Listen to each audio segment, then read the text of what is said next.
Welcome to the Building and Growing podcast. We're delighted to have Nyasha Kuwana from FloodFlash with us. Welcome, Nyasha. Thank you for having me. You're most welcome.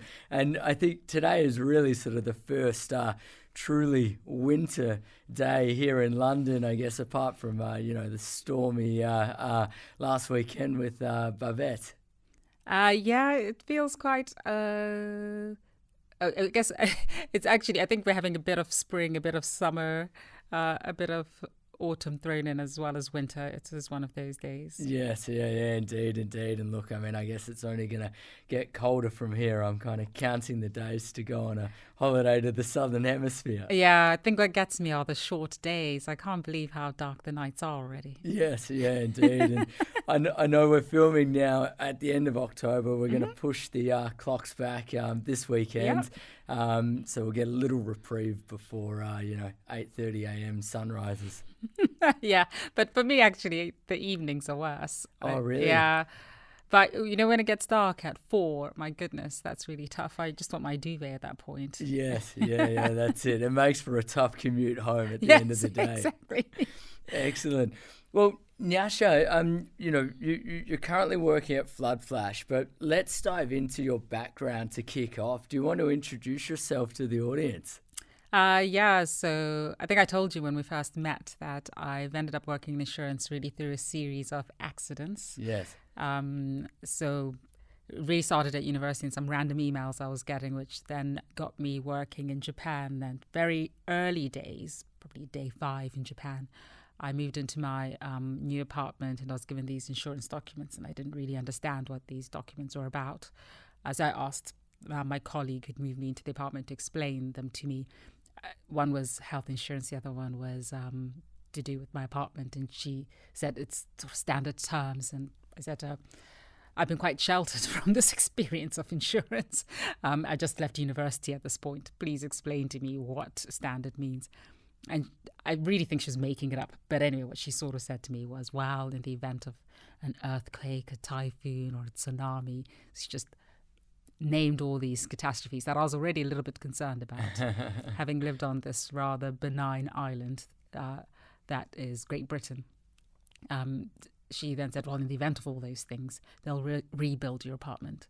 And I really thought in that moment, why has nobody told me about this? Yes. And I decided more or less that day that I wanted to work in insurance. I did spend my time in Japan teaching English and did a few other things, then eventually ended up in insurance. Part of the reason I really love insurance and I've stayed in insurance for 17 years now is because I loved that social purpose that I understood, if you like, in that moment. Yes. And really how insurance enables businesses and individuals to take risk, and it drives our economies. I don't think I would want to work anywhere else. So in those 17 years, I've worked, it's a little bit more than 17 perhaps, but anyway, I've worked with a couple of large European insurers in the UK and in Europe, and at times I've had a bit of a global aspect to my role or European aspect to my role. I've done both sides of life insurance and what we call general insurance, or property and casualty. And I've also spent quite a lot of that time working with commercial insurance or, SME insurance, so the more business end rather than insurance for individuals that we might buy for our home or car to travel. And so a little bit over 4 years ago, when the opportunity to work with FloodFlash presented itself, so this was my first experience now with a startup, I guess there were 2 reasons that attracted me to the opportunity. The first one was that thing I mentioned. When I moved to Japan, I developed a bit of a morbid fascination with natural catastrophes. Indeed. A little bit because I was concerned about them, but then they started to excite me. I actually had never really worked in that sphere, if you like, of insurance in my career. So that was one aspect. But also, FloodFlash serves businesses. We provide flood insurance for businesses. And that was the second aspect, I guess, I could bring my expertise of having worked in commercial insurance or SMEs into this business. So that was part of the attraction to the role. Fantastic. Yeah. Well, look, what a story. I think it's not often that somebody, goes overseas to do a job and then actually has, such an encounter where they find out about catastrophe insurance and it kind of changes the path of their career. So it's certainly one of the more interesting background stories that I've heard in terms of somebody, carving a career out of something that happened so early, stemming from emails back at university. But I know one of the things that we discussed when we first met was, I suppose, the fact that these catastrophes can happen everywhere, all around the world, from developed markets to emerging markets. I think we can dive into maybe some of the emerging markets pieces later on and come back to FloodFlash here. But it'd be great if we could dive into sort of how FloodFlash was founded, because it seems to be quite a niche part of the insurance industry, particularly when you compare it to all of your experience across other sectors. So our two co-founders worked together, in a sense, doing something quite similar to what they do at FloodFlash for risk modeler, and they were already structuring, if you like, these catastrophe bonds for very large entities. Could be businesses, but also, let's say, government or local government and authorities.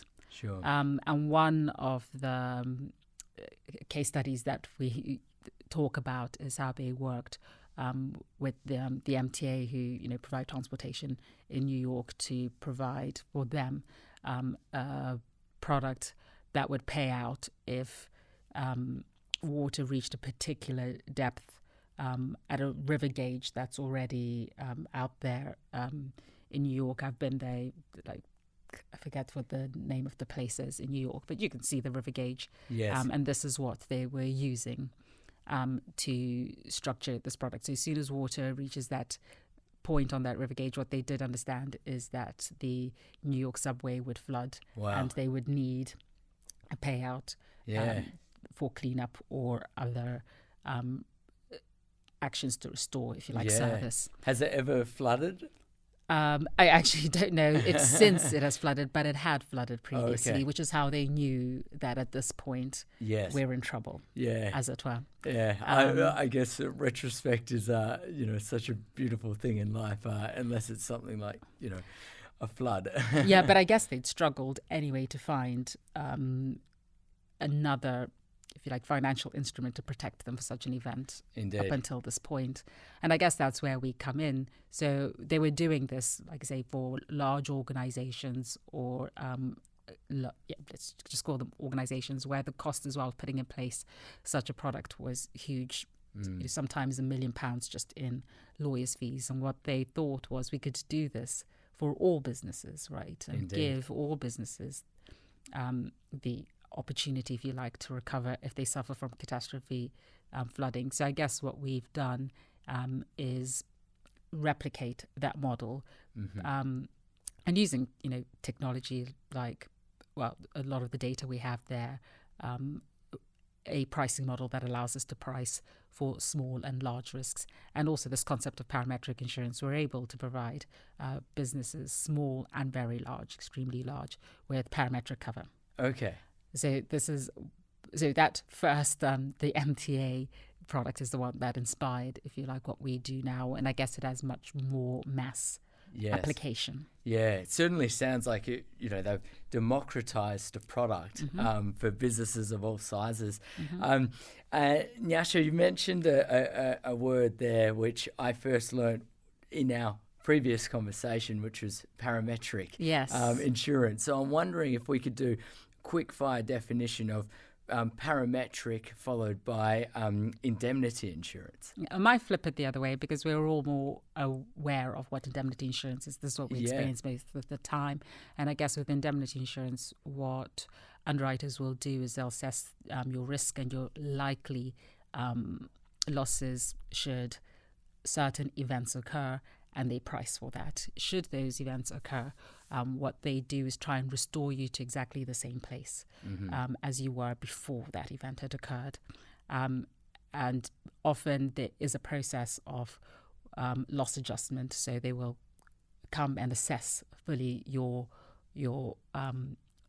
losses and pay, or otherwise they themselves will restore you to that position. So that's, if you like, indemnity. Yeah, they indemnify you.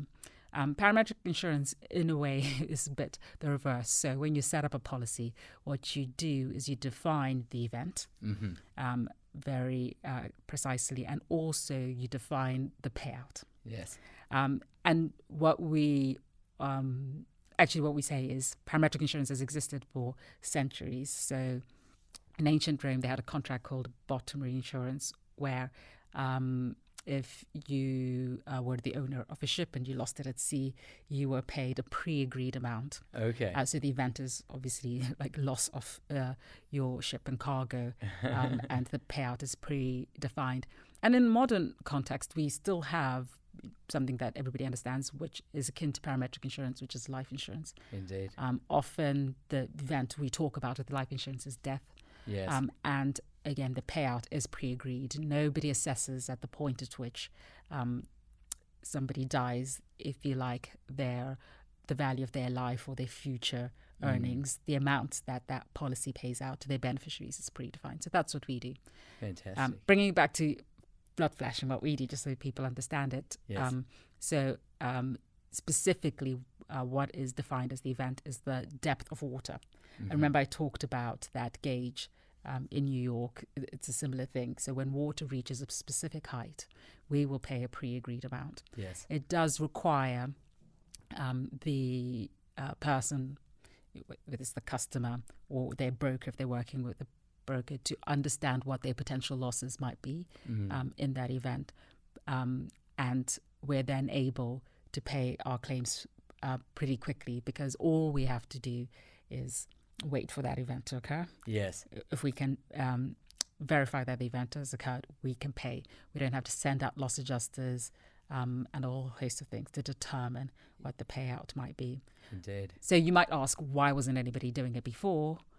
Part of it is really that technology and the availability of data, and also the ability to get that data to yourself very quickly has accelerated this. So we're able to price these sort of risks in the first place because of the data that's available. In our case, we use a proprietary sensor, a sensor that we own. It measures about 1.5 meters tall. Wow. And this is what we place outside every property that we insure. And this is what will record a flood event, essentially. Fantastic. And transmit the data to us, so we know when that depth has been reached. Excellent. And this is how we're able to then facilitate very quick claims process. Fantastic. Yeah.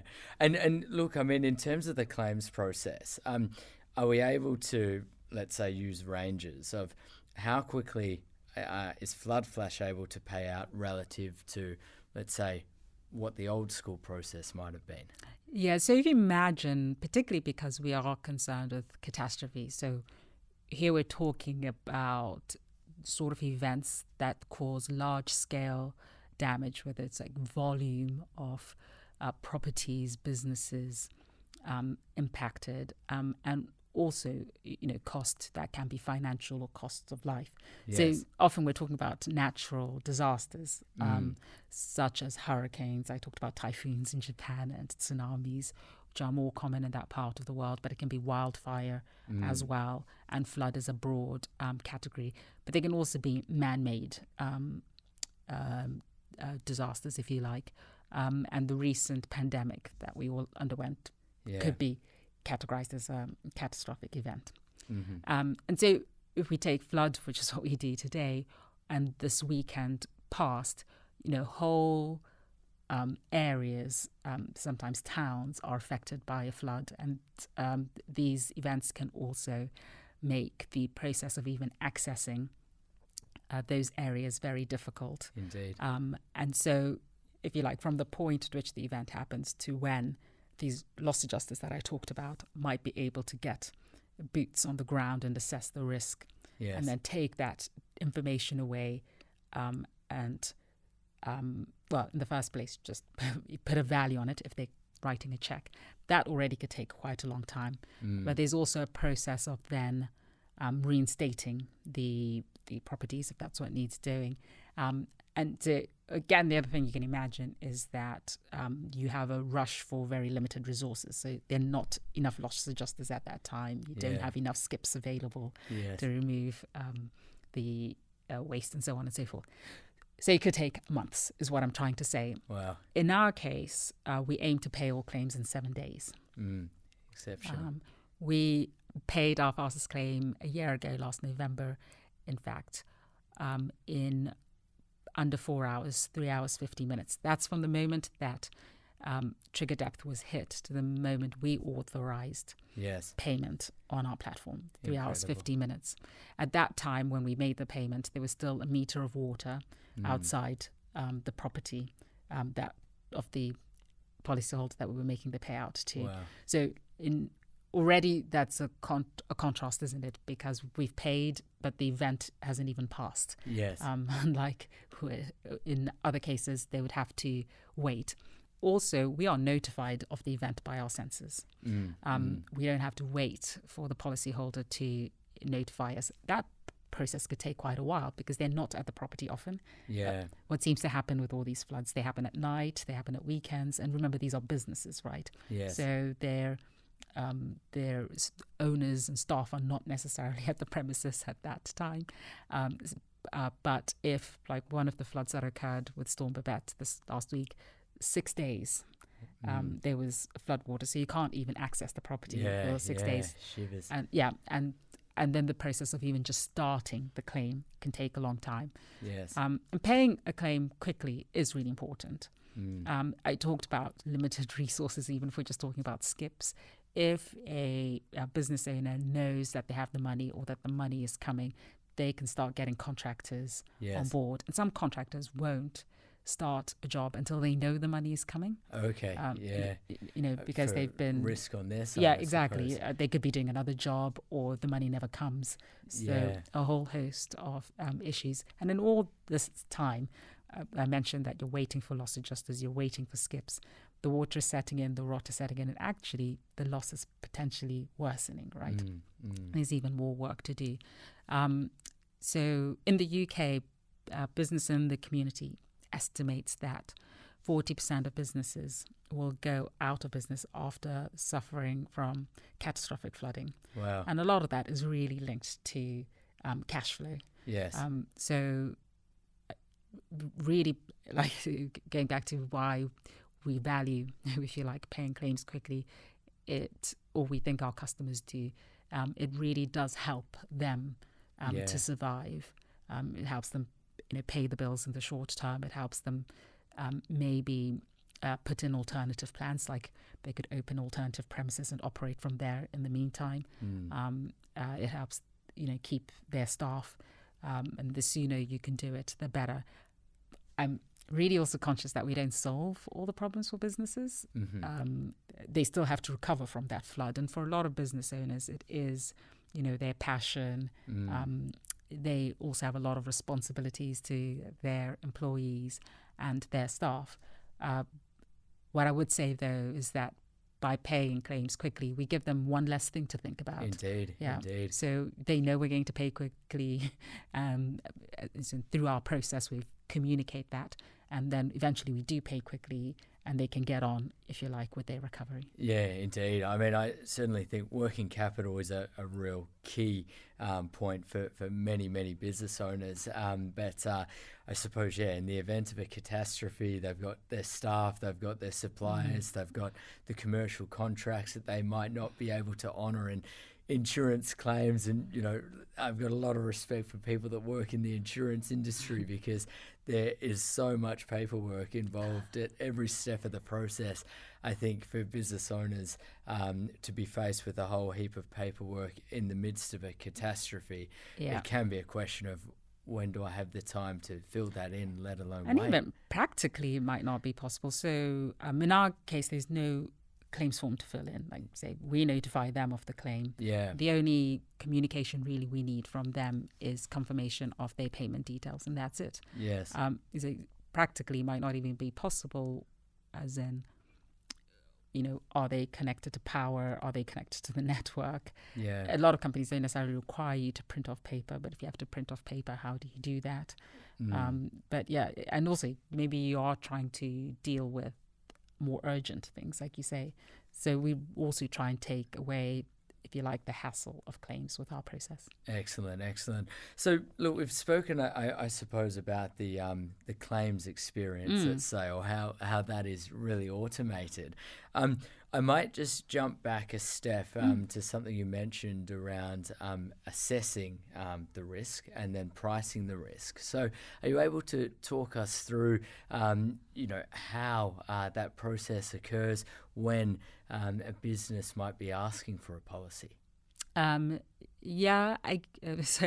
I guess in our case, we really need two pieces of information to price. The first one is the footprint, and it's a very specific thing. It's a little bit, if you like, more specific than an address. So we do ask for the address because I guess when you're looking for a footprint, it's the quickest way to get close to the footprint. Yes. In a sense, we've divided the UK into a grid of 5 meters by 5 meters. And this gives us quite a lot of granularity when we're looking at risks. What often our brokers find is that when they choose a footprint here and they choose one right next door, the price we offer could be different. But that's because of the level of granularity we're looking at risks. Yes. Some insurers will look at postcodes or whole areas, so that they'll say, well, this property flooded or this area flooded, so this whole area is not within our appetite, if you like, and they won't underwrite it. But we don't look at risk that way because we look at the individual risks, so you get individual pricing, and I guess what that does, it correlates much more strongly with the actual risk. Fantastic. And if you are, so the things that could change every 5 meters are, proximity to a water source, like a river, or also elevation. One might be a bit lower than the other and more susceptible to flash flooding, even. So we're looking at quite a lot of information. And I guess the second bit of information we use is your flood history. So, whether you flooded recently and how often, if you like. Indeed. So these are really the two primary drivers of our pricing. Yes. We're then using external data from other modelling agencies. We primarily work with JBA, for example. But everybody is using similar sources. But I guess sometimes people say to me, but why do insurance companies price differently? Even if we're using the same data, we have different approaches. Indeed. Like I explained, we're much more granular, but also our interpretation of the third-party provider could be different. Yes. And our experience is then different. That's another layer which every insurance company's experience is different. Therefore, they will price differently. The one piece of data we will have that other insurers won't have is from our sensors. Okay. So all our sensors, if you like, the whole universe of them record flooding. Yes. Some of those floods result in claims. So if a sensor detects flooding, but the flood doesn't reach the pre-agreed depth, it's still a flood. Water was there, but it doesn't result in a claim, if you like. But we're nonetheless monitoring, if you like, our stock of sensors, and over time, that data is enriching our understanding of flooding. Indeed. Fantastic. I love it. The granularity of it, it makes so much sense. I'm sure you probably hear this all the time of people saying, yeah, why didn't we go to, such a granular level before? Because you think about a neighborhood, particularly, let's say, in Turkey, in Istanbul, where I've got a place, there are so many hills. And so, in the same neighborhood, the elevation levels between houses can be completely different. Yeah, I remember that about Istanbul. Yeah. Yeah, City of Hills. I think Rome might be similar there. Yeah. Rome either has hills or castles. It's either 7 hills or 7 castles. But it's 7 hills. I think that's I want to say ancient Rome, but I think Rome has now spread beyond that definition. Yeah. No, very, very large metropolis nowadays. Yeah.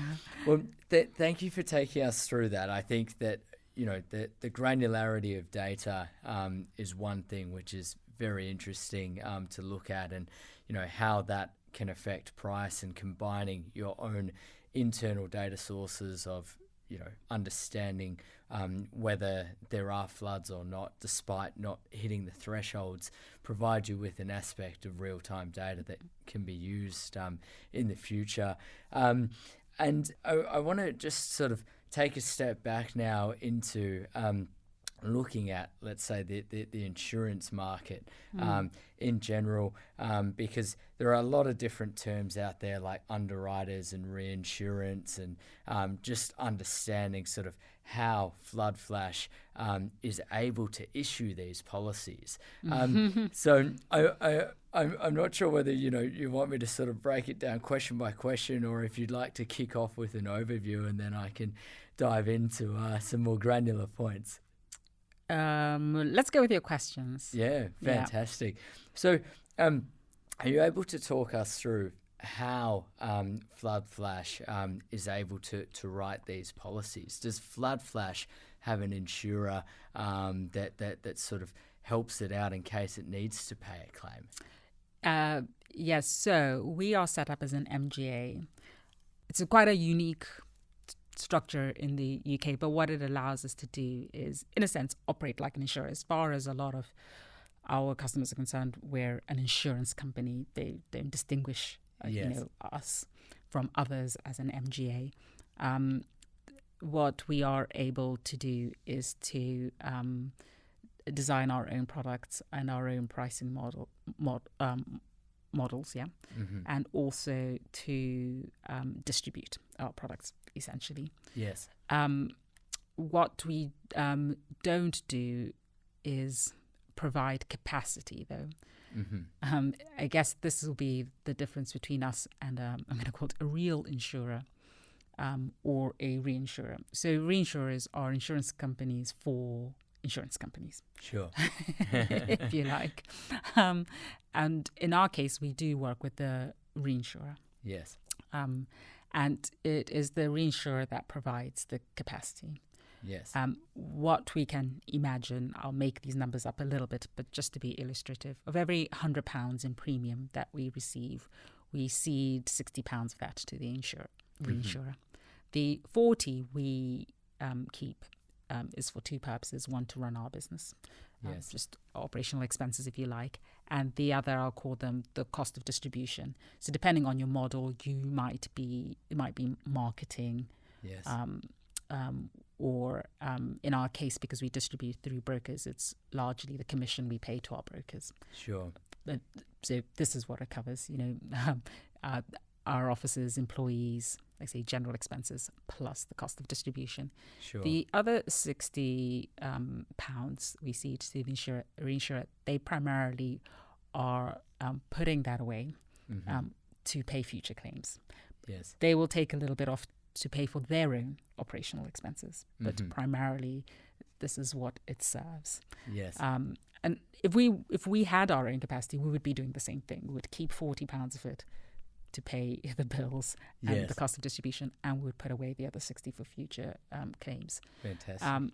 So there are a lot of reasons. You might be like, so why aren't you just an insurance company? Why are you giving this money away to somebody else? Stole the question cost. from me. Yeah, there's a cost. There's inevitably costs, like you say. They in turn have operational costs, and surely they need to make a bit of a profit as well. They're not going to pay back all the £60 in premiums, because in the claims, because how does that work? Yeah.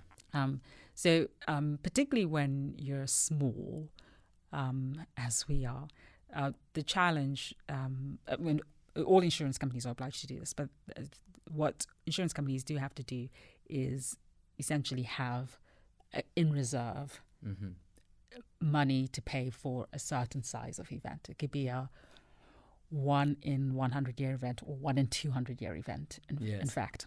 So these catastrophe events that I'm talking about, they have to have this money set aside. Yes. The calculations to work out exactly how much money you therefore have to have are very complicated.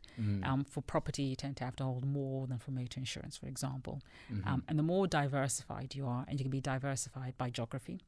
So if you're diversified by geography, I guess the assumption we can already make is if you're in Japan, the UK, and the USA, no single event, no hurricane is going to hit all three. Indeed. I mean, what often happens is we get a bit the remnants of a US hurricane, but you'll be pretty unlucky if that is a major hurricane over there, and then it's a major storm over here, and it blows everything apart. It'd be pretty major. But nonetheless, you can put that in the model, right? You can say, okay, that could happen in so many percentages of cases. So you can diversify by geography or even by product class. So meaning if you do property and motor, for example, whilst I appreciate like a flood event might sweep away cars, actually that's not the main cost in motor insurance. A lot of it's more the like third party liability if you hit somebody, if you like. So again, here a flood might flood properties, but the property damage cost for the motor will be pretty small. So you're diversifying through if you like product class. And so that reduces, if you like, again, how much relative to how much business you write you have to hold back for this event. Sure. So when you're very small like us and you only do property and you do catastrophe, you can imagine how much money you have to hold.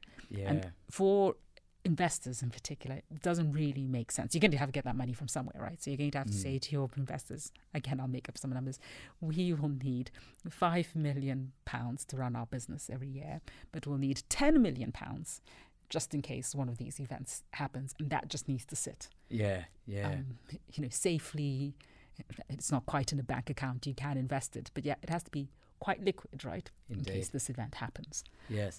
So it doesn't really make sense for investors when you're quite small. But over time, what you can do as a startup, as you grow, you can start to hold some of that yourself. So you'd work with your partner and say, of that £60, we're now going to keep 10, we give you 50. And so over time you can, if you like, grow your ability to operate as a, like what did I say, a real insurer, I think was the term I used, as like a full fat insurer. But even the full fat insurers still reinsure. And there are lots of reasons why they want to do that. I guess the summary of it is it also helps smooth earnings. So they don't want that 1 year when 4 big storms or hurricanes hit and they have to pay out like crazy amounts and there's a real dip in underwriting. So by having reinsurance, but they will only reinsure for either, that one loss that's like crazy big or that one event that has many, many losses.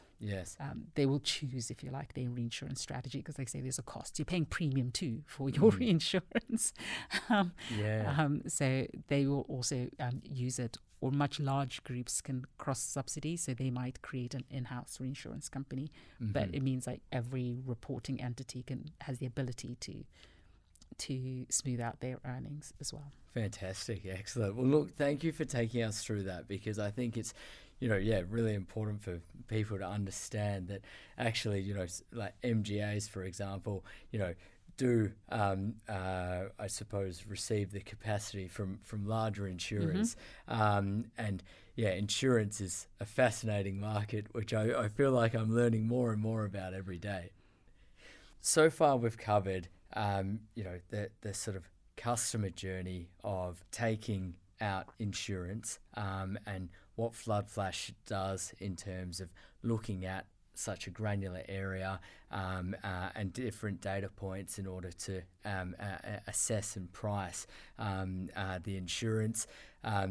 If floodwaters reach an agreed threshold, then payouts are made very, very quickly relative to, let's say, old methods. So within 7 days is your goal.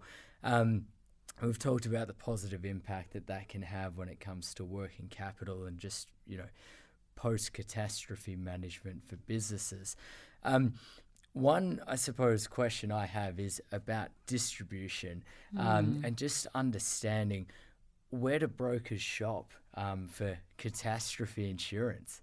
Oh, for catastrophe insurance. I'm going to go with 3 broad places. Sure.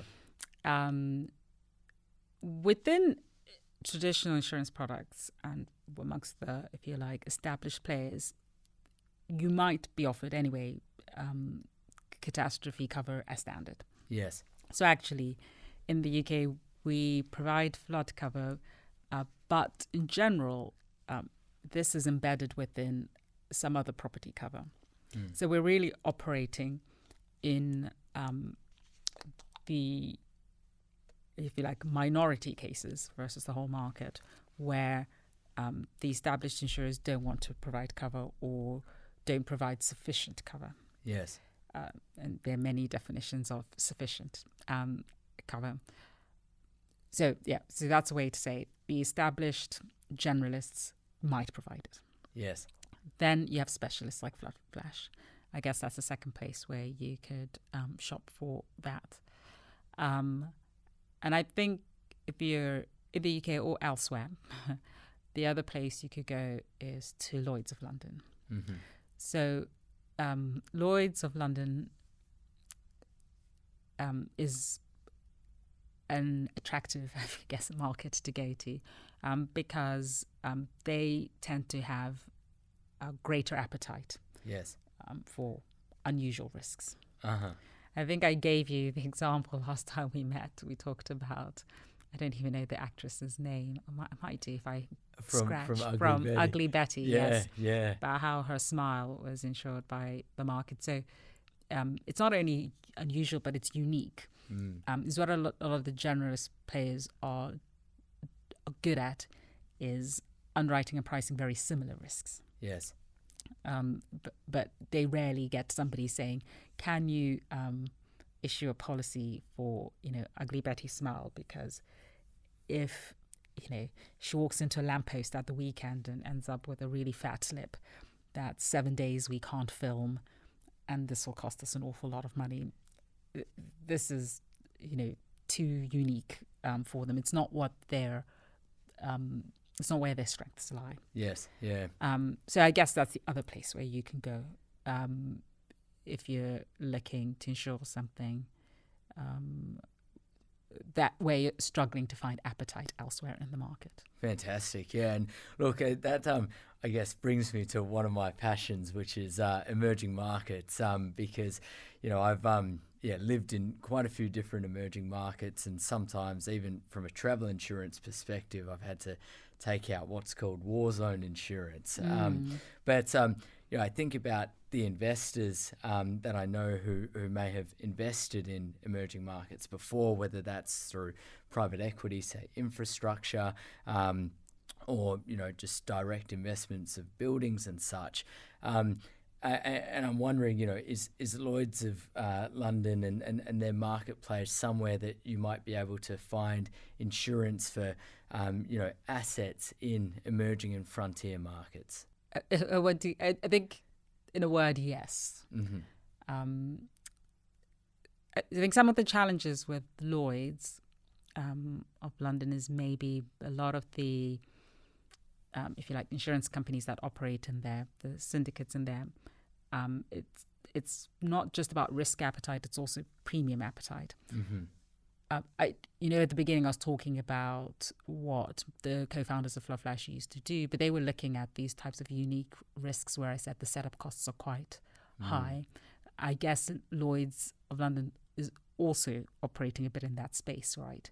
Yes. So if it's going to cost you, to use the early example, £1 million to set up a policy, the premiums have to be pretty weighty for Indeed. you to even entertain it. So I think that can be a challenge with I guess, that market or any market. But for sure, I know people who work closer to Lloyd's who are seeking cover for risks in West Africa and assets in other parts of the world. So it's definitely a thing. But there can be some challenges. I think what could be different is if they're offering, I guess, capacity to a player. I suppose in the way in which we work with our reinsurers, who also happen to be a Lloyd syndicate, by the way, because they no longer have, if you like, that cost of writing small, individual risks. But they're, in a sense, they're writing a whole book. Yes. So there are definitely arrangements that can work if you're working with that market. Fantastic. Yeah, look, I guess it's kind of a niche interest, but definitely something that absolutely fascinates me. If they're building a new airport somewhere and there might be a tsunami risk or a flood risk. Airport sounds like it could be up their street. Yes, yeah, that's it. No, absolutely fantastic. So just going back to FloodFlash, we spoke a lot about your UK operations and a couple of UK examples, but are you able to talk about the global reach that you've got? Yes. So a year ago, we launched in earnest in the US. Fantastic. We are available everywhere in the US, but we're better set up in our original 5 launch states, which are, if I can remember very quickly, Texas, Louisiana, Florida, California, and Virginia. But we can provide cover elsewhere. We have a team working over there already. However, we will also look at individual risks anywhere in the world. The thing I mentioned earlier about premium appetite does apply there, though. Yes. So we're set up in the UK with our automated pricing engine, and similarly in the US, and if you like, we can swallow in any risk and pump out a premium. But we're not set up. I'm going to choose a random country in Algeria to do that. So you can come to us. We will need a little bit more time to do it, because of that, I guess it's a little bit more labor intensive on our side, and we apply minimum premiums. But we can operate anywhere. Yes. In the world, in a sense. Fantastic. That's excellent. And do you have any plans, I guess, to bring in that, let's say, automated issuance to other countries? Yes. So we already have a short list, which is published, of countries we'd like to go to next. Canada, I guess the proximity to the US is one of the reasons. It's worth saying, I know we're called FloodFlash and we do flood today, but we do consider ourselves a catastrophe player. One of the reasons we're in the US is because the other step we could take is to broaden our product set, if you like. We could go into earthquake or wildfire that I mentioned earlier as an example. So similar market, you could probably have imagined, that's on the short list, where you have an array of these catastrophes is Japan. Yes. That's on our short list. Yeah. Australia is on the short list, and the last country is Germany. Fantastic. Yeah, what a number of different countries, and I suppose it kind of brings it back to the start of your journey. If you were to open up in Japan, I'm sure you'd have a critical sort of role to play there. Yeah, I'd be excited. Excited to go back. Fantastic. Nyasha, we've covered a lot about FloodFlash today, and I think it's super important that you've mentioned that you guys do more than just floods. It's catastrophe in general. Is there anything else you'd like to mention about FloodFlash before we talk about some key takeaways? Not sure, no. No? I feel, what should I have said? Yeah. Oh, no, look, you know it better than me, but you've treated the audience, to some hugely insightful topics there. So thank you for that. And just before we wrap up, it'd be really great to understand from you a couple of key takeaways about, what's really helped you in your career and, following your passion of insurance.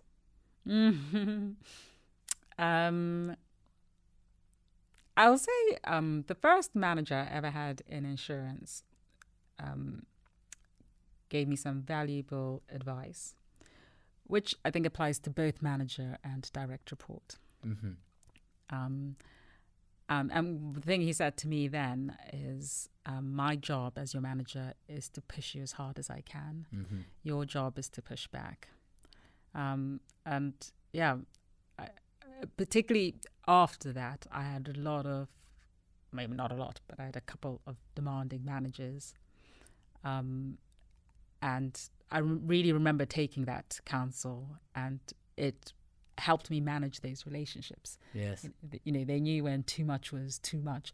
And it can be in many ways, right? That too much is too much. It could be, the hours or the type of work, or I don't know, particular sense of humor. It could be anything in which too much is too much. But yes, you shouldn't be afraid to push back. But like I say, it's also counsel for managers. I also think pushing people out of their comfort zone is your obligation. Obviously, you give them some safety, but I would also say you let them know that they can push back, and it can help you develop and grow them.